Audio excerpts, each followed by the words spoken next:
অস্ট্রেলিয়ার মেলবোর্নে ভারতীয় যুবক নবজিৎ সান্ধু খুন হয়েছিলেন। জানা যায় পড়াশোনার জন্য শিক্ষার্থী ভিসা পেয়ে সে অস্ট্রেলিয়া যায়। সেখানেই দুষ্কৃতীদের হাতে তার প্রাণ যায়। ঘটনার পর চলছিল যারা খুন করেছে তাদের বিরুদ্ধে তল্লাশি। ঘটনায় অভিজিৎ এবং রবিনের ছবি প্রকাশ্যে এনেছিলেন পুলিশ। অবশেষে তাদের নিউ সাউথ ওয়েলস থেকে হরিয়ানার দুই ভাইকে গ্রেফতার করে পুলিশ। পাকিস্তানের গদার বন্দরের সামনে জঙ্গি হামলা। গদারের সুর বন্দরের আবাসন এলাকায় আজ ভোরবেলা হামলার অভিযোগ ওঠে জঙ্গিদের বিরুদ্ধে। হামলায় নিহত 7 জন, জখম 1 জন। কদিন আগে রাজ্যপাল সিভি আনন্দ বোসের বিরুদ্ধে উঠেছিল শ্লীলতাহানির অভিযোগ, জানিয়ে উত্তাল হয় রাজ্য রাজনীতি। তবে এবার রাজভবনের তরফে এক নজিরবিহীন পদক্ষেপ করা হলো। সচকে সামনে নামে এক উদ্যোগ নিলেন রাজ্যপাল।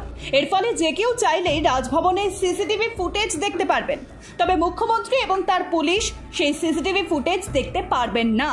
বুধবার এক্স হ্যান্ডেলে রাজভবনের তরফ থেকে এমনটাই জানানো হয়েছে। শ্রীরামপুরে দিল্লি রোডের উপর দুর্ঘটনা।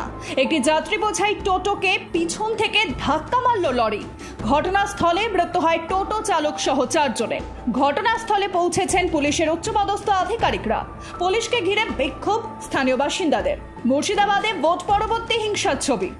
লোকসভা ভোটের দিনক্ষণ ঘোষণার পর থেকেই মুর্শিদাবাদে চলছিল একের পর এক বোমাবাজির ঘটনা। আর এবার ডোমকলের বাগডাঙ্গা এলাকায় ঘটে বোমাবাজির ঘটনা।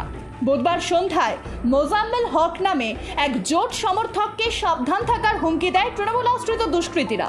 আর ভোর রাতে দুটি সবজির দোকান পুড়িয়ে দেওয়ার অভিযোগ ওঠে তৃণমূলের বিরুদ্ধে। যদিও অভিযোগ অস্বীকার করেছে শাসক দল। পঞ্চায়েত প্রধান বাবু মণ্ডল তিনি বলেন, মিথ্যে অভিযোগ। তৃণমূলের বিরুদ্ধে যা করছে তা জোট সমর্থকেরা করছে। ঘটনায় ব্যাপক চাঞ্চল্য ছড়ায় এলাকা জুড়ে। ঘটনাস্থলে বিশাল পুলিশ বাহিনী। মর্মান্তিক ঘটনাটি ঘটে মহারাষ্ট্রে। জানা যাচ্ছে বহুতল থেকে ঝাঁপ দিয়ে আত্মহত্যা করলেন 30 বছরের এক তরুণী। একটি সুইসাইড নোট তিনি লিখে রেখে দিয়েছেন, যাতে লেখা ছিল তার উপর নির্যাতন করতেন স্বামী, যার জেরেই তিনি আত্মহত্যা করেছেন। পুলিশ তদন্ত করতে গিয়ে দেখেন নিজের আত্মহত্যা করার আগে 2 সন্তানকে বিষ খাইয়ে হত্যা করেন তিনি। 3 জনের দেহই উদ্ধার করে ময়না তদন্তের জন্য পাঠায় পুলিশ। একই রাতে গ্রামের 2টি সরকারি শিক্ষা কেন্দ্রে চুরি। ঘটনাটি ঘটেছে বীরভূমের রামপুরহাট থানার খুরুন গ্রামে। গতকাল রাতে প্রাথমিক বিদ্যালয় ও অঙ্গনওয়াড়ি কেন্দ্রে চুরির ঘটনা ঘটে। জানা যাচ্ছে তালা ভেঙে স্কুলে মজুদ থাকা মিড ডে মিলের চাল, ডাল, বাসনপত্র সহ বিভিন্ন সামগ্রী চুরি করে নিয়ে যায় চোরেরা। আজ সকালে তালা ভাঙা অবস্থায় 2টি শিক্ষা কেন্দ্র চোখে পড়ে বাসিন্দাদের। আর তারপরেই খবর দেওয়া হয় স্কুলের প্রধান শিক্ষককে। খবর পেয়ে স্কুলের প্রধান শিক্ষক পুরো বিষয়টি জানান রামপুরহাট থানায়। চলছে তদন্ত।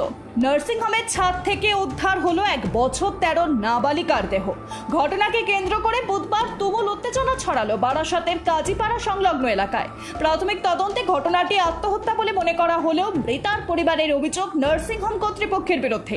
তাদের দাবি ধর্ষণ করে খুন করা হয়েছে নাবালিকাকে, যা ঘিরে উত্তপ্ত হয়ে ওঠে পরিস্থিতি। ঘটনাস্থলে পৌঁছয় পুলিশ এবং তারপরেই ধীরে ধীরে পরিস্থিতি স্বাভাবিক হয়।